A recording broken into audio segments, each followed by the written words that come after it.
We all know YouTubers love to talk about celebrities, but sometimes it doesn't go as planned.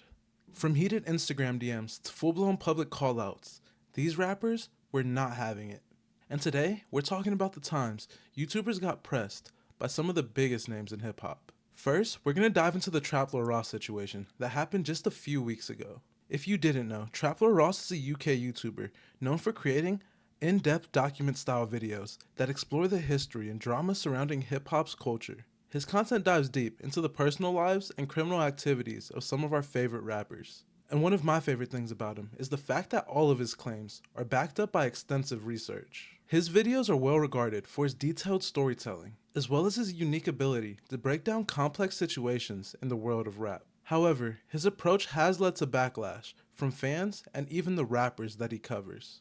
And this all became apparent in October 2024 when he took a trip to LA. And while in the city, he would run into Chicago rapper Tay Savage, who Ross actually made a video on earlier in the year. In the video, Ross would make claims that Tay Savage was the original King Von, linking Tay to multiple murders and breaking down the armed robbery that landed Tay in jail. And to some people, this was pushing the line of journalism and straight up police work. Although Trap Lord Ross isn't using any information that isn't already on the internet. But obviously, some people wouldn't take too kindly to this video. And about a month after it came out, Tay Savage would sit down with some No Jumper hosts, where he actually said he tapped in with Trap Lord Ross before the documentary came out, asking to collab on it as he heard it was in the making. According to Tay, Ross agreed, but ultimately just ghosted him.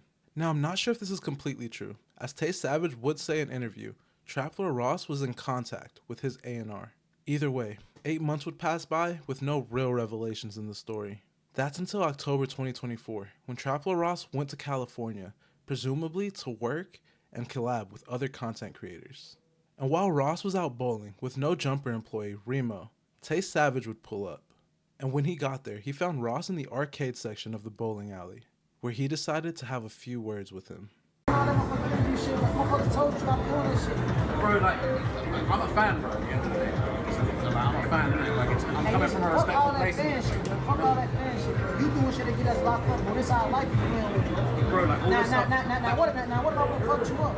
And when Ross would try to explain to Tay Savage that he's just a fan of his music, Tay Savage would say the now famous words, "You're gonna be a victim."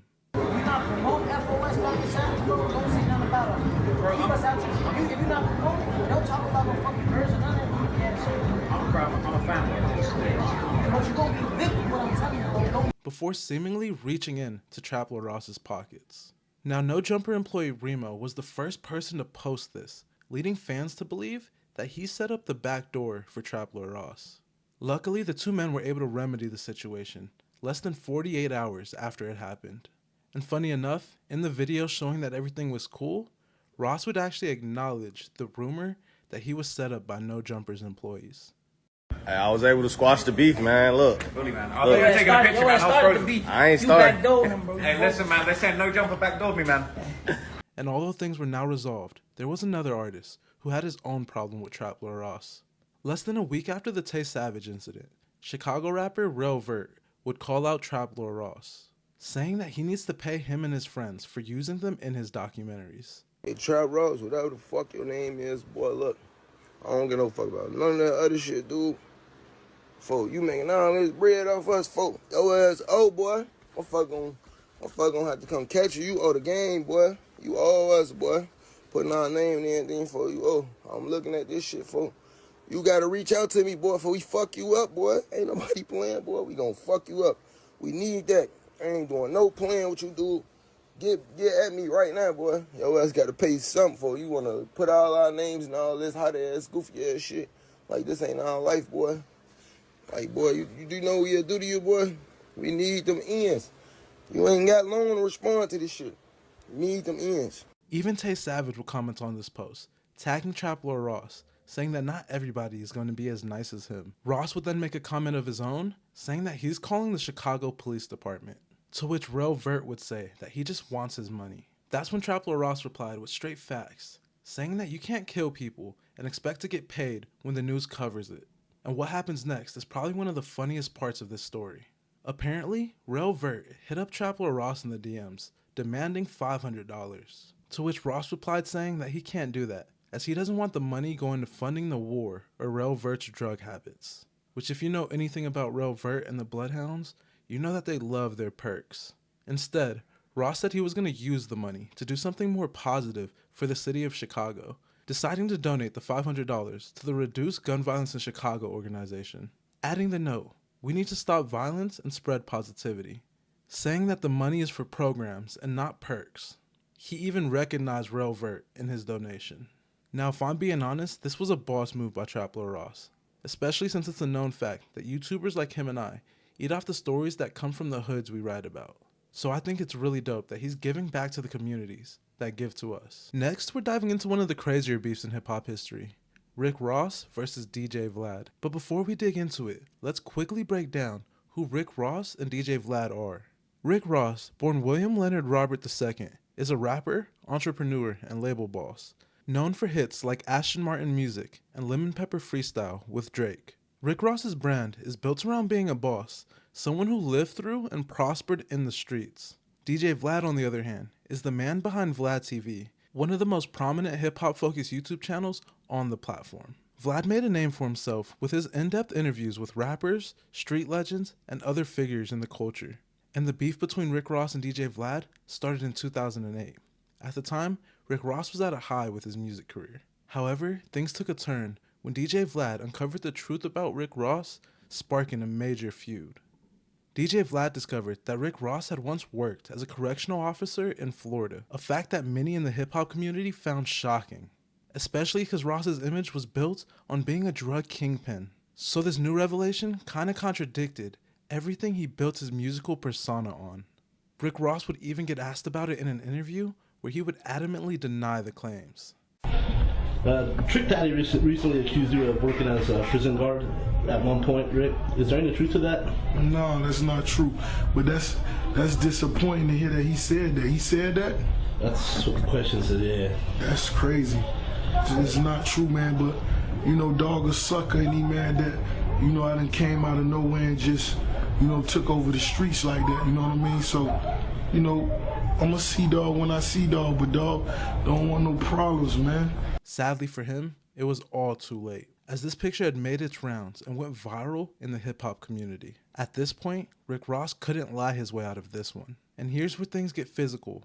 Literally. The beef between Rick Ross and DJ Vlad took a violent turn at the 2008 Ozone Awards in Houston, Texas, an annual event which celebrates the thriving Southern hip-hop culture. But what went down behind the scenes was far from a celebration. You see, at this point, DJ Vlad had already published an article exposing Rick Ross's past as a correctional officer. And the timing of this couldn't have been worse for Ross, as he was in the spotlight, celebrating major career achievements, even winning an award for Best Rap Album at the very same award show. This award was for his album Trilla, and this win further cemented his position as a top-tier rapper in hip-hop. For Ross, the night was supposed to be a high point, a validation of his success in the rap game. But while Rick Ross was accepting his accolades, another confrontation was brewing backstage. DJ Vlad, determined to confront Ross about the correctional officer allegations, approached him at the event. And Vlad claims that Ross didn't take kindly to this questioning. So moments later, members of Ross's entourage attacked DJ Vlad.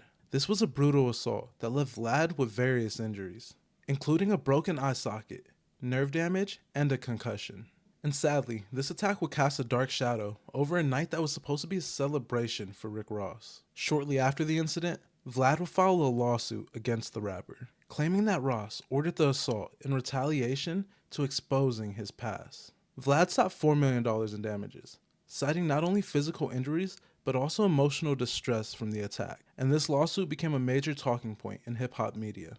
Because DJ Vlad isn't just some anonymous blogger, he's one of the biggest in the game. So his lawsuit against Rick Ross was seen as a direct challenge to how rappers treated media personalities. Fast forward to 2010, when the case went to court, DJ Vlad was awarded $300,000, $50,000 in compensatory damages, and another $250,000 for punitive damages. While this was way less than the $4 million he initially sought, this was still a significant judgment. The verdict showed that top-tier rappers like Rick Ross couldn't avoid accountability for choosing violence to settle their disputes. The beef between Rick Ross and DJ Vlad wasn't just about a physical altercation at an award show.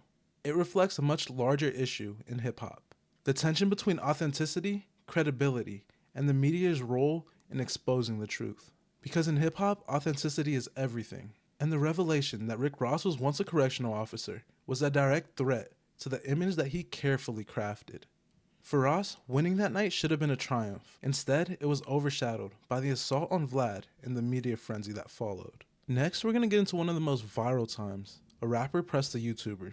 And we're talking the 2017 incident where Vic Mensa pressed DJ Akademiks on Complex's everyday struggle. This moment remains one of the most intense times between a rapper and a media personality in recent media history. You see, DJ Akademiks gained his notoriety off the back of his War in Chirac series, where he covered the upcoming drill artists, as well as the crimes and gangs that they were affiliated with. He would oftentimes use a satirical approach, which some viewed as him making fun of people in circumstances he would never understand. The drill scene, pioneered by artists like Chief Keef, Lil Durk, and G Herbo, often reflects the harsh realities of Chicago's neighborhoods, where violence, poverty, and crime are widespread. And DJ Akademiks' videos frequently highlighted these conflicts, often in a sensationalized manner. He would give gang members in neighborhoods controversial nicknames while reporting on the crimes that they were doing, which many Chicago residents and artists found very offensive. Vic Mensa, a rapper from Chicago with roots in the drill scene, was among those who took issue with Akademiks' War in Chirac series. Known for his socially conscious music, Mensa has often spoken about the issues facing Chicago's youth and has been vocal about his disdain for media outlets he perceives as exploiting his city's hardships. Mensa viewed Akademiks' coverage as harmful, turning real lives and death into entertainment. And in Mensa's own words, he was a clown who profited off other people's pain without giving back to the communities. And the full extent of his frustration came to light in 2017 on Everyday Struggle, a show co-hosted by Akademiks and Joe Budden that was known for its candid, often controversial discussions on hip-hop culture. And when Vic Mensa visited the show in 2017, the tensions were high from the start. During the conversation, Mensa would turn to Akademiks and directly confront him, saying that he wanted to slap Akademiks in the face. Do you feel drill is like done? Because you also mentioned that you felt you were a little bit repulsed by the fact that so many people outside the culture of Chicago, they hyped up the music, not knowing that real lives were being affected, deaths and other type of madness happened within the music, and the music was a real life depiction of that. Like, how did you feel about that? I wanted to slap you in your face, honestly. And I'm just seeing you here, so I'm like, this is a tame environment, so I would keep it to my words, but I really felt as if people exactly like you sensationalized and made a following off of clowning situations that we go through in real life. And I think, you know, niggas ain't had no right. You know, you specifically, like, you ain't never have a right. Like, whatever made you feel like you had a space to have a perspective on our people dying on a daily basis? Akademiks, caught off guard, said that he was only reporting on incidents that were already public, adding that he was trying to shine a light on the realities that people outside of Chicago won't understand. And after going back and forth a little bit, Vic Mensa would tell a story about a friend of his who DJ Akademiks reported on, explaining exactly how it felt to see a friend you lost become satirical news for profit. Well, like, you don't think it was nothing constructive about it? There was nothing constructive about it, and I'm gonna tell you the truth. I really think you're a bitch because. In what sense? Because there's a video that you put up about a person named Trey 57 making all these jokes. Oh, here's another Chirac savage. Like, this guy's stupid. He messed with the Grim Reaper. Like, nigga, this is not a video game. That's a nigga I grew up with. I've known since I was 5 years old. And to see you come on the internet and, like, with this corny ass little voice and make jokes about it, like, you know, I was waiting to see you. And it's a couple people waiting to see you. I heard you say you didn't want to come to Chicago when I sat down, because you clearly don't, because you really couldn't even stand outside. Akademiks, who was visibly uncomfortable, tried to downplay his role, but Vic Mensa's passion and frustration dominated the conversation, painting DJ Akademiks as someone who failed to understand the impact of their work. Their heated exchange would instantly go viral, sparking a widespread discussion within hip-hop media about the responsibilities of journalists and commentators who are covering sensitive issues like violence. You see, fans were split. Some thought that Vic Mensa was right to confront Akademiks, while others felt Akademiks was being unfairly targeted in this attack. and that he was simply just doing his job as a commentator. Although Akademiks eventually toned down his coverage on gang violence, he defended his right to talk about difficult topics within hip-hop. He later admitted that he may have been insensitive in earlier videos, and that he's matured since then, shifting his focus into broader hip-hop commentary, rather than just sensationalized violence. And there you have it, some of the most intense times that YouTubers got pressed by rappers for the content that they put out. From Traplo Ross getting pressed by Tay Savage, to the history between Rick Ross and DJ Vlad, as well as the unforgettable clash between DJ Akademiks and Vic Mensa. It's clear, if you're creating content on the rap and hip hop community, it can have some serious consequences. And if you enjoyed this video, hit that like button and subscribe for more content like this. Also, let me know down in the comments what you want me to cover next. But for now, I'll see you in the next one.